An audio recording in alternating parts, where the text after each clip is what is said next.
everyone here has struggled with some kind of either soft addiction or hard addiction. You have to know that behavior change, a human behavior change is one of the most challenging things that we can encounter. Whether you've tried to diet or you've tried to work out and that didn't work out, you weren't able to stick to it, or smoking, you quit smoking, or drinking, or drugs, or an eating disorder. All of these things are really hard to deal with. And I'm sure, I know there are some here who have overcome some of those things and know how difficult that is. Phones are addictive. These apps are addictive. We know this. They were built to be addictive. So what if we took all of that behavioral modification science and used it to get you off of the phone? What if we made it fun? What if we made this impossible behavior change easier? That is what we are doing. And the reason we can do this is because we have the right team. We have competitors out there who have created tools that block, as you heard Hallie talk about, just block the apps. Or they make you go walk some steps before they open the drug. So if you were trying to quit cocaine, would you continue to reward yourself with the cocaine? No. All of these competitors, they are tech guys. Founder of Kayak started STEPN. They have a lot of money, and they are going at this very complex problem with a butter knife. One tool, a very blunt, ineffective tool.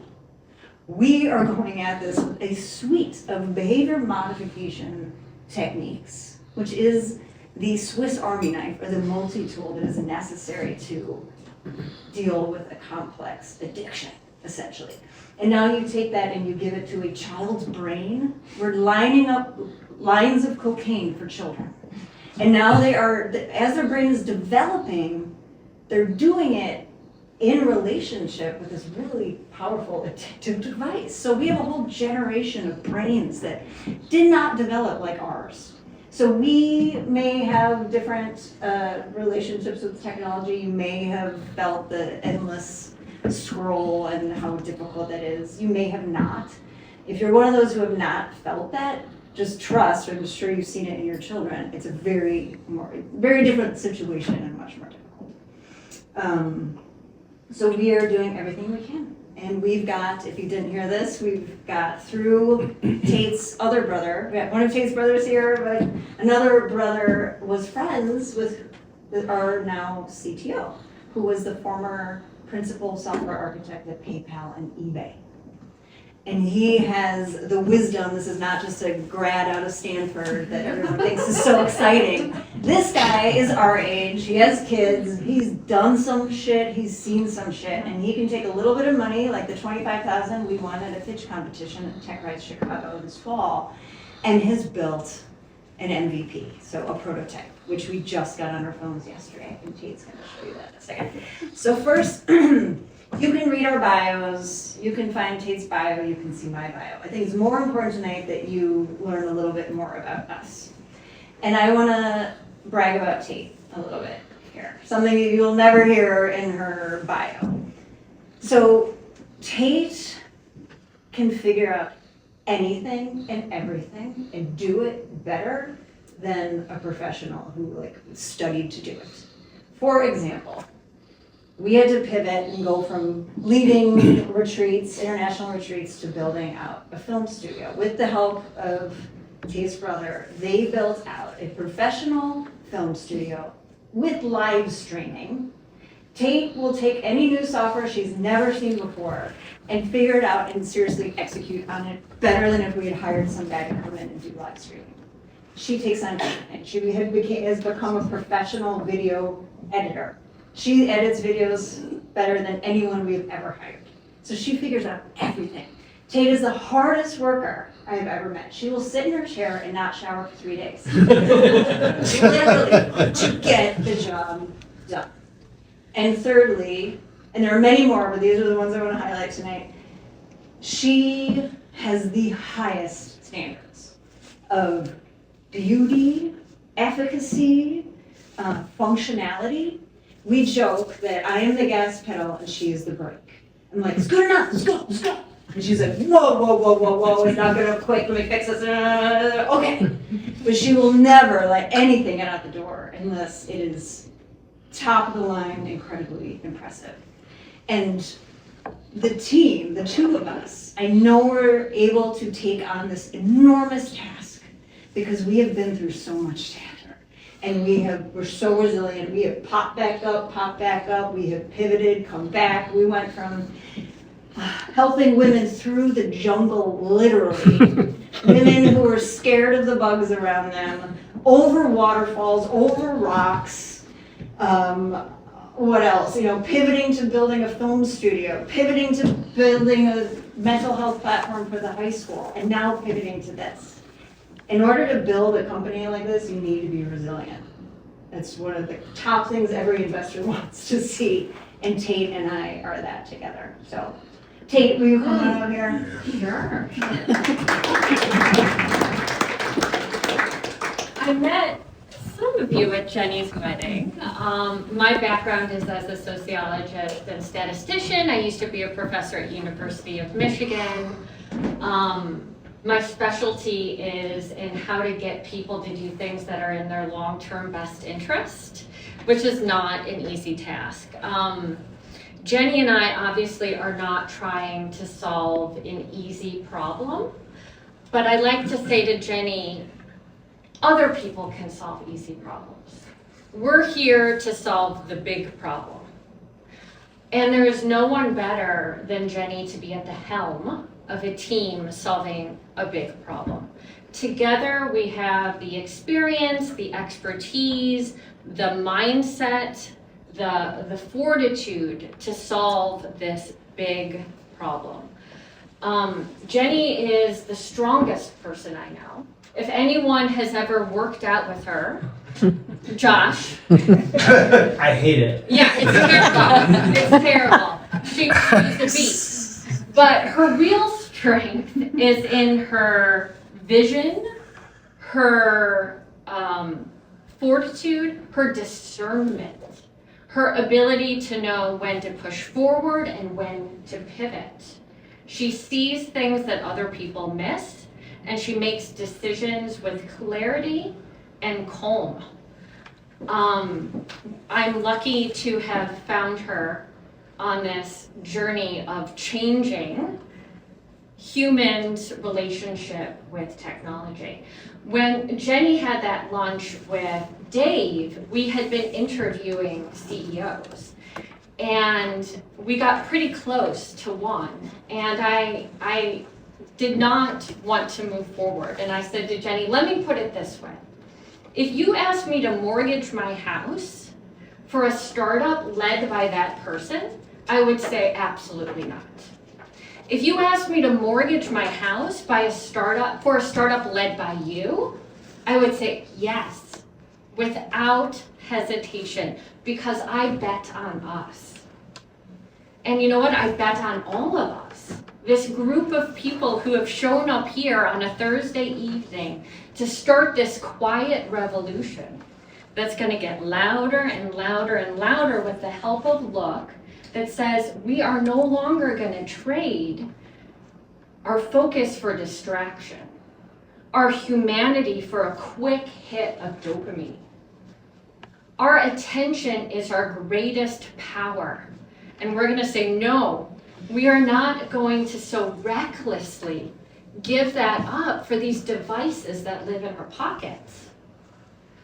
So I'm so proud of the work we've done in so little time, and I will grab my phone. Yes. And show everyone the photo. So the big news, 2 bits of big news, if you didn't see in my email, we have our first investor. And Woo! our first investor, he's going to help us get to our 1.5 million goal. And he not only is an investor, he's going to be an advisor, and he was the co-founder formerly with the CIO of Google, the former CIO of Google. So this guy knows his stuff in this space. He's the ideal first investor. The second big news is that We actually have our prototype on our phone. Well, we would call it our MVP, so minimum viable product. It is the bare bones first step, proof of concept. It does, the most basic functionality is not all the bells and whistles, which we're happy to talk about later if you're curious, but take them through what we do have. Yes, yes. So, and you will all have the opportunity to put this on your phone if you'd like and beta test it for us. So, what's so cool about Look is that we turn feeling better into a game. So we use positive reinforcement, a point system, and a reward system. So when you scroll, you lose points. When you get together with your friends, take a walk, exercise, read a book, play your instrument, you get points. And then you can turn those points into real world rewards. Starbucks, a trip, etc., etc. So in order to make that happen, Look has to integrate with the iOS, the operating system on your phone. So it's not just an app that lets you kind of watch videos or something. It's a digital well-being layer that is installed on your phone and is connected with Apple Health, Screen Time API, etc., etc. So the fact that we were able to build this so quickly with so little money is really exciting. So I've got the little Look icon here, which is super cute. Every day you get, it's a new color scheme, a new image, so it's delightful. You can flip the card and you get like a little bit of neuroscience, a little neuroscience nugget, so you can learn how your brain works so that you can work with it rather than have it work against you. Again, empowering, as Hallie talked about. But then the really fun part is that you can customize it and you get to decide, as a parent, you could decide with your kids, or you can decide just on your own, which apps you want to have Look be the guardrail for, the seatbelt for. We call them the scroll trap apps. We call them scroll trap apps. So it might be the New York Times app, it might be Instagram, whatever it is too. I'll open up Instagram right now. It doesn't have a seatbelt on. I can decide I want to add it to my Look list of scroll trap apps. So I'll click Instagram, I'll click TikTok, Facebook. Those are my tricky ones. And now they are grayed out. They are now part of the Look ecosystem. So I go to open Instagram and I get an "Are you sure, Tate" screen. It says, "Tate, are you sure? You'll lose Look points if you open this app. But if you choose to scroll less and live more, you will rewire your brain to feel focused, inspired, and secure while keeping your points." Okay, so you're reminded. So I think I said I'm a data scientist. Yeah. So this will, over time, get smarter. So uses on-device machine learning algorithms to find out what language, what color scheme, what images work for Hallie, what works for Josh. They're going to be different. Which little nudges work for you, and it's going to give you that. It's going to get smarter over time. If I click scroll less, a little celebration sound happens, and it says cheers, and it's a fun little butterfly. This is just one example of hundreds of cute little things that happen, and it says you got 50 points. Every time you make a new choice, you are transformed. I could instead say, you know what, I want to open TikTok. Sad sound. How much time do you want to give to this app? Then I get options. I can set a time limit. And when that time limit is up, I'll get another nudge. Hey, it's late. How about we try that wind down meditation you did last week? That seemed to work. We'll give you 500 bonus points. If you follow along, then close your phone until tomorrow. So again, just a little highlight, but it's super fun to see that Look is now a part of my phone's ecosystem, my seatbelt, my better angel of my nature, nudging me towards making better choices that are in long-term best interest. So, thank you for showing. Yeah. I hope that I just want to underscore what Tate pointed out, that this kind of build out, like this, I know it looks simple, but any kind of software that is integrated with the Apple iOS is really sophisticated. It was a lot of hard work for our developing team. So that's again, thanks to our CTO, that he was so wise and able to do it with so little money. There are a lot of teams out there spending probably 5 to 6 times what we spent to get what we got. Yeah. I wanted to add something on that. So I'm Eric, I'm Tate's husband, and admittedly I'm biased. However, I'll try to be a little bit unbiased in this. So I've had the privilege to work at the Booth School of Business for the last 7 years. And I coach MBA students on the next journey they want to have in their career. I've also had a chance to sit in many New Venture Challenge pitches from the best and the brightest MBAs, and have seen some great ideas and have seen some of those go public, and we know some of those companies. But I've also seen a number of them who secure money because their idea and their business plan is pretty good, actually really good, otherwise people wouldn't give them money. But so many times I also then meet those people 2 years later when they say, you know, we gave it a good try and it didn't work. And oftentimes they'll say, you know, I couldn't get all the way with kind of our app and kind of the integrations we wanted. We really thought we were going to be able to, but we couldn't. And I thought it was interesting because tonight, and now I've seen Tate and Jenny work on this entire time. And of course I saw what was coming together and she would show me. Tonight she showed me what she just showed you. And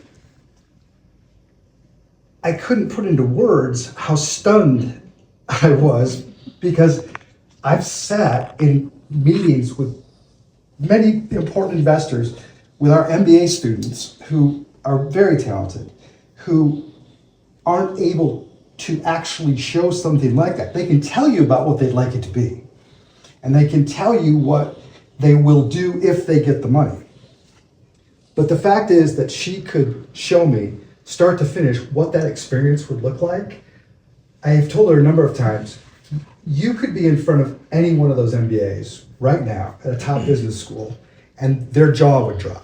It would, because I've seen people come in and say, yeah, we couldn't do that. And I will say I was speechless. And I've seen Tate do all those things that Jenny said about her. And for better or worse. You stick me insurers. Gotta keep your nutrients up, honey. Yeah. But it is. I would gladly, if I could invite them to a New Venture Challenge to present their idea and show what they have. I would feel very confident that they would show very well and have investors, because I've seen some really good things from them, and in comparison to some of the things I've seen, they're not bad, but they didn't go anywhere. And people didn't give them an investment because their idea wasn't quite where it needed to be. It wasn't live, ready to go. And the fact that they did that with so little cash in such a short amount of time at a level that is unprecedented for two folks who have a great idea and a passion and a drive, it's just beyond impressive. So that's my plug. I have a question, actually. So, if I understand, there's an incentive built into it to have these points. Mm-hmm. What are these points and how are they redeemed, or what's the ultimate So reward for not using your device? Yes, so the next. Feeling better. So yeah, well, that's part of it. So there's a lot of steps to behavior change. Rewards is just one of them. That pause, are you sure, is another one. The choice architecture, making a choice. Am I gonna lose points or keep points? Setting it up that way, that's another tool. If you do you need help redirecting? I'm gonna slow down my exhale or do a practice of some sort or go for a walk. That's another tool we're going at. And the rewards is the other. And the feeling better, you're just gonna start feeling better, that's the other one. So the rewards, and that's gonna be the next sprint for our dev team, That's our like next most important thing. This like what Tate just showed you, and now the rewards. The rewards are either self-funded or parent-funded. So we've talked to lots of people who are just like a single woman who are like, I would happily put a $200 Nordstrom gift card in there. It is locked down until I show I built this whatever 10,000 points or whatever we decided. That's another thing. Tate has built out all these models of the point system. It's just, you know, 'cause So it has simulations. it has to be, you know, like hard enough, but not too hard, all of that. So self-funded, and then parents, if it's you have a family plan where you can have up to 6 people on it, and that's where you have a shared dashboard. The kids can see what the parents are doing as well. It's another really important thing we've learned from our research is that teenagers are so annoyed that their parents are sitting there scrolling while telling them to get off. So this is a shared dashboard. Everybody sees everybody's thing, everybody's screen time. In that ecosystem, the parents can put gift cards in there for each, and it goes on their individual phones. They unlock for them to use. Now, we've already spoken with our developer, and he brought in an economist. We've got 2 third-party platforms that we will white label to handle, so we are not liable for the handling of money or the point system. It's really easy to integrate into the development. So that's the next push after this. So what we would love from you all are your gifts and talents, your enthusiasm. I have this, which I will pass around. If you want to be a beta tester, all we need is your name, your contact email. This is the important part. The email address that's associated with your Apple ID. If you're an Apple user, I'm sorry if you're an Android user, you're not there yet.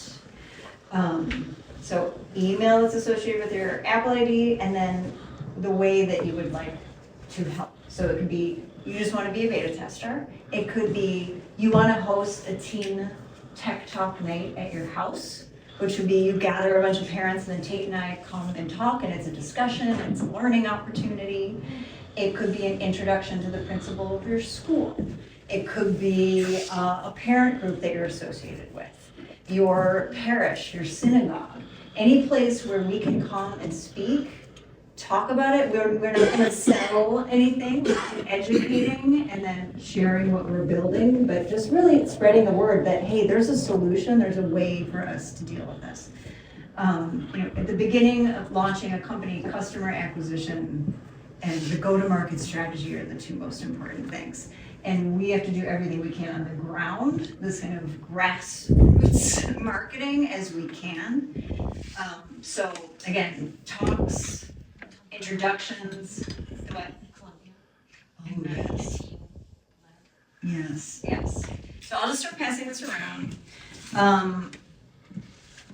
So let me finish the list of things that you can fill in here. So host an event at your house, at your church, at your school, at your synagogue, introductions, advertising agencies, anyone who loves this and would do work pro bono, investors, if you know someone who is in venture capital and we should, anything like that, introductions, that would be amazing. So you can fill it in there. So another really exciting update is that Columbia College, and I think this was in the email, but just to clarify it, Columbia College has a student advertising agency, and they choose a startup once a year, and we got chosen. And I don't know if you guys know Columbia College, it's very highly regarded. They send lots of students to Hollywood, lots of big advertising agencies. Grubhub, when they were a startup, their advertising, the Columbia Student Advertising Agency worked with them and helped launch them. So we feel like we've got this well-renowned, successful, really exciting group working on us to build out our entire marketing plan and execute on it. And they are young people. They're late teens, early 20s. This is our target. Yes, a parent might be paying for this, but the teens and the 20-year-olds, they have to love it. This look has to be the cool thing to do now. If this is a parent thing, like, hey, you gotta get this on your phone, we're dead. You're dead. The goal is to get teenagers super excited about this. So they're like, hey, can you guys pay for this? I wanna do this.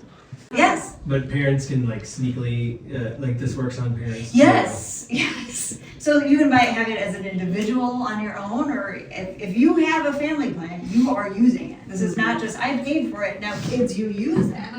No, this is a family affair. Again, parents are part of the problem. Does it only work on TikTok? And you can go, Tate shows you, it's customizable, you get to pick. If New York Times is your scroll trap app, you pick New York Times. What do you call it? Yeah.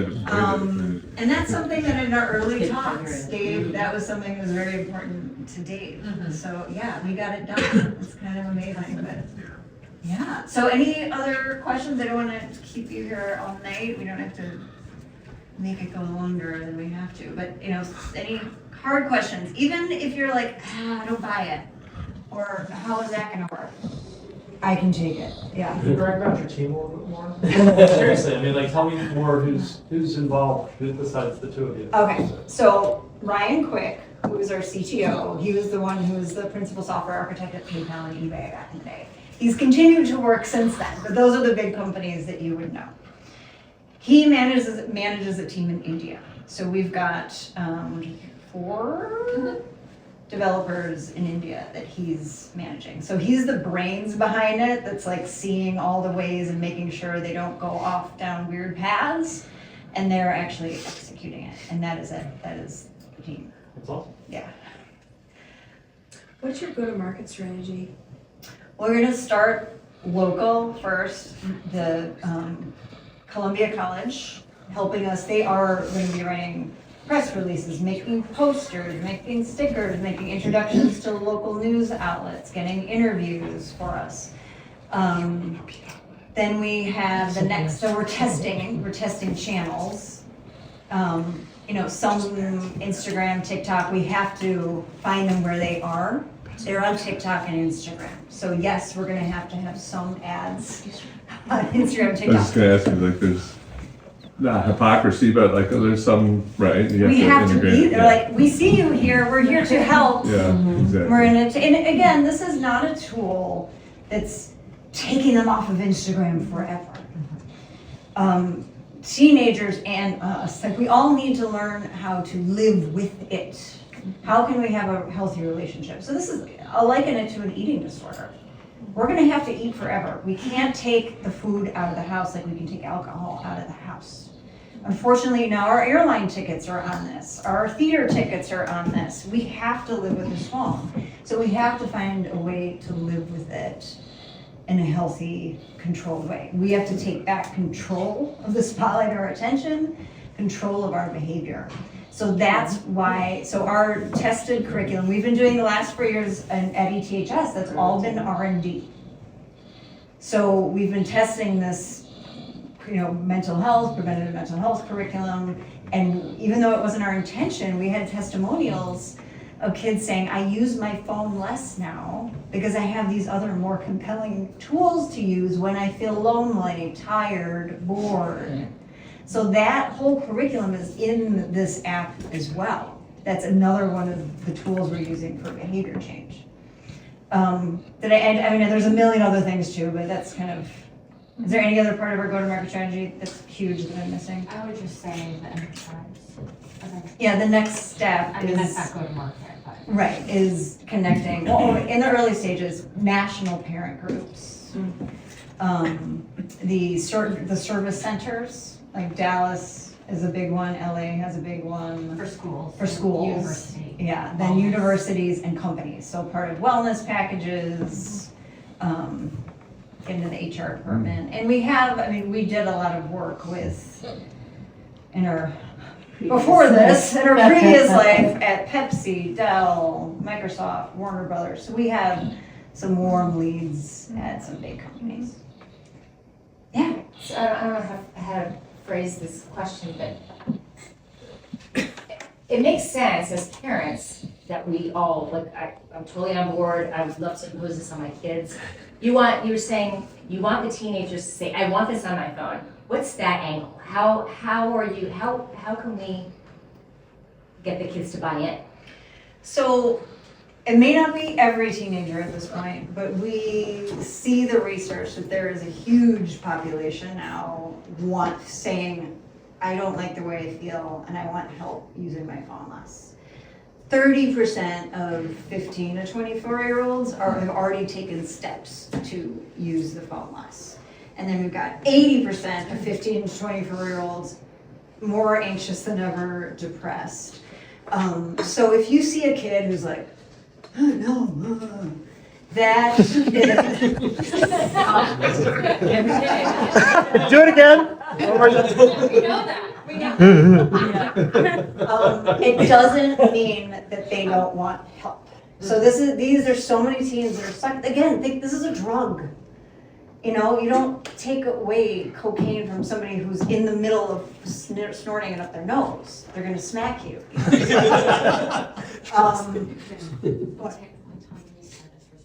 Oh yeah, so we in our research over the last few years, we know that the adolescent brain is very specific wiring. It's different than a child or an adult. They crave status, autonomy, and respect. So we are building it with that in mind. We are building, part of the marketing strategy, we're really excited to get this in the hand of the client. We're flipping the script. We're saying, you're watching your parents' screen time. You're gonna get your parents to sign you up. I'm really pushing the idea that you, the teen, you have control over your behavior. You have control over how you feel, how you show up in the world. So it's not gonna be this top-down, tisk, tisk, tisk. It's gonna be really positive, aspirational, really cool. The cool kids are doing that. And I know that part of that is actually getting really cool people and celebrities to be saying that. That's gonna be a big part of it. We can find influencers who speak about well-being, mental health, digital well-being. We're gonna be targeting those influencers on TikTok and Instagram. So they're already talking to teenagers about how they can change their behavior. So those are the ones. And I would Yeah. say, and who asked that question? Tina. Okay. So also just seeing a locked, like, let's say Nike gift card or something, that slowly is getting unlocked as your points are accumulating and you're scrolling less, is motivation for a teenager. So yes, it's feeling better, it's all these wonderful intrinsic motivation, but it's also some cash. Well, yeah, I mean, we did this years ago with our kids, we had various things, like bake with mom, blow park, and they would always choose the thing that had like a bigger ticket item with it. And so we kind of tried to go away from that because I don't want them to always want the monetary reward. Yeah. And so that's why I'm like, how, and our kids have actually let's took TikTok off because he knew he was, he's done that on his own. But at the same time, they still have other bad habits that they're not willing, that they don't think is a problem. So, I have a real-time story from last night. I had a 16-year-old daughter. She was studying in the kitchen, and I was watching TV, and the phone came flying across me on the sofa. I'm like, what are you doing? She's like, get this thing away from me. I have to study. And she's trying to police herself, but it's just buzzing and beeping. And then the police is me. I'm the police that get off your phone. Screen time. How do you know the passcode? I forgot the passcode. And if she could just simply press the button, earn 500 points to study for an hour, and just keep it next to her, that is a really interesting game. Yes. Yes. Yeah, even just the points without a reward. Yes. Yeah. Yes. Just in the app, I've had this stupid tank game. My kids are like, "Why do you play that?" Mm-hmm. And it's really slow, and I get nothing out of it other than oh, I have a little more gems now that I can do something. There's no external. It's the benefit. micro doses that you guys have probably done the research on how many times you pick up your phone. It's probably over 200 times a day. Yeah. Maybe it's now 150 and then 125. Yeah. Yeah. And it's just slowly breaking down. Yeah, and Tate and I have spent hours talking about this monetary reward Yes, thing. yes. Because we didn't want it to be, oh, I'm only gonna do this if I gotta, I mean, the same thing is with chores though. Like, oh, are they only gonna take out the trash if they get paid to do it? That's another one, and we can argue, but when this starts to work and they stop reflexively, I mean, the addictive part, just like, you know, I gotta check. When that starts slowing down and the behavior is starting to change and they're starting to feel better, when they, at some point, they're not gonna need the same level of reward. It's just gonna start to peter out. You know, we've been asked, well, is your app gonna be then obsolete at some point? If we get to the point where all social media is gone Because of look. because of look, That would be amazing. we'll be in a really good place. We will die happy. Does the layer cut the notifications also? Jake, do you want to take this one? You're deep into testing The that. notifications. Well, just sort of the buzzing, like you were talking about, right? It's like, it's one thing to be able to say, no, I'm not gonna scroll, but it's another thing to say, like, it's not going to trigger me to pick it up. Yeah. Yeah. I'm gonna get some water, but you take that one. That's something we're looking into. Okay. It might have to, so Apple, which is the brand that young people love, has a lot of privacy restrictions and it's hard to kind of take control over the phone. So that is something we're gonna be teaching kids, how to create different like modes and also give them language they can use about being unavailable and how that's not a problem. So in our research, teens feel like if they don't respond immediately to their friend, they've left them on red, they've disappointed them. So there's this, I'm sure you've seen this, there's this anxiety to always be available for your friends because you need to be able to respond to their messages.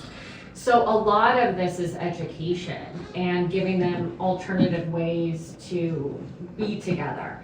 So no, I don't think we're gonna be able to, as part of this infrastructure, silence all of those notifications, but we can teach the user how to do that. What about auto respond? Yes, that is something we're looking at, that you're in a look session, or you're off getting look points, and you'll get back to them in 2 hours. So that can be part of this smart. The Apple AI is actually really interesting, and we're playing with that. So this is probably too in the weeds, but we're doing a lot of on-device machine learning that stays on the device. So we're not taking any of your screen time data out of the phone because privacy is important to us. So we're using this edge computing on-device, machine learning, generative AI even, but safe, algorithms to do this personalization and point system while really taking user privacy seriously. I just thought of another thing for the go-to-market. So because of our relationship with ETHS, Marcus, who had to wait tonight and couldn't be here, said he will, what? Oh, Who's Dr. Marcus? Marcus. Dr. Campbell. Marcus Campbell, superintendent of ETHS. He said all the ETHS students can have look. So with share codes, referral codes, and bonus points, you share with 10 friends, that kind of thing, that will be a part of it. The boosters to do that. The boosters, yes. You know Deploy the that. boosters, yes. Yes, I just have a question, is there gonna be a social aspect to where kids can compete with each other? Yes. Okay, yeah. yes, so we want to find ways to use connectivity as an advantage, not keep you on your phone. So we'll in, I don't know, V1 or V2 start to use geolocation. So There can be challenges like, hey, get together with your 5 friends. We'll know when these 5 people are together in the same spot. Keep your phone closed for 2 hours. All 5 of you get 1,000 bonus points. So we know we have people together in real life. So this is one challenge. We want real life interaction challenges. We'll also, of course, have, you could be on the same, pair everyone up, and you have challenges, how many points can you get, or a leaderboard, or, we can easily do that kind of challenge. But we're really interested in getting these real life, get out of the fucking house, go kick a ball around the street, whatever, play basketball, get out with your phones closed for X amount of time. Yes, Do you want us to ask our kids if they want to be beta testers? for sure, absolutely. Yes. Tate has crafted a careful email to remind our testers, like, this is very early. So, and we're gonna take these this is a closed testing And it's group. gonna be a week or two. Yeah. It's not gonna be like tomorrow. Right, in a week or two. Then we'll take that back to the developers, all that feedback, we'll make changes, upgrades, fixes, before it gets into the app store. So this is like early. And we have a youth advisory board. Yes, we have a youth advisory board, so they're gonna be involved in that. Yeah, they're wonderful. Yeah, it's, we just put a notice out there in the world, I don't know, it was like Facebook, and a bunch of kids were like, and what they wrote us was really moving too, and we have a bunch of their quotes in the deck as well, how they were driven to want to help this venture. Like, I will do whatever I can to help you guys. So we use them, we run ideas by them. We have them test things. Yeah, We've really built it in concert with our youth advisory board because we wanted, so often we hear from them that the adults in the room have an idea about what will work, but nobody talks to us. So we keep hearing from them, thank you. Thank you for taking us seriously and respecting us enough to listen. So they've really driven a lot of the decisions that we've made. So that's been exciting. Yeah. They're great. And any other questions before I end with one statement? And then we can. And they are also on the fence about the rewards. Oh, They're split. Yeah. Some of them really love the rewards, and some of them are like, I just want to feel to better. feel better. I So don't it's think you adorable. should count out like the younger adult segment of the market. I mean, I think it's good to test it on children, but I think that like the Early let's say 20s. Yeah, Yeah. 22 to 40 Yeah. probably is a good. So here's so Target. So you might be a little more self-aware. Thank you for bringing. I'm out of that range. Thank you for bringing that up. So we see this as just the new way that humans interact with technology. So this is for everyone. But when you're starting a business, you have to choose a beachhead market. You have to have a niche. And we have chosen teens and parents as that beachhead because that's where we see the biggest rub is, the biggest conflict, the biggest pain point are teens and their parents and the conflicts that lie therein. So yes, we'll test there and then we'll grow from there. I think you'll see a flywheel effect as well. I think, older siblings will be, hey, what's that? And like the younger siblings like, dude, changed my life, man. Get off. I mean, I think the wellness aspect of it is really powerful in that 22 to 40 range. Yeah, I mean, and we could find out really early on that that's who's downloading it. Well, no, You know? hey, right? But yeah, I mean, that's we're going to be learning a ton in the first few months, and Tate and I are pivoters. If we need to pivot, we'll pivot. With the marketing, with the channels, all of that is easy to adjust. On It's the also fly. data driven. So it's Yes. You know. Yeah. So I'll leave you with, please come up and take a notepad, take a pen with you. These are your party favors. But this is not something that Tate and I are choosing to do. This is something we have to do. It is not easy, as Tate pointed out. It's really, really hard. I can't believe, I'm like, why am I doing this? Oh yeah, because I have no choice. We cannot live with ourselves if we don't do everything we possibly can to solve this problem. So I don't know, I have the best of intentions. I have a really big vision, and I know we can get there. But I just want you guys to know that this is like this. I feel like this is what I was born to do, and what I have to do. And I'm really excited that you guys are here and can be a part of this. I think of this as our launch, so it's really special that you're here. Thank you.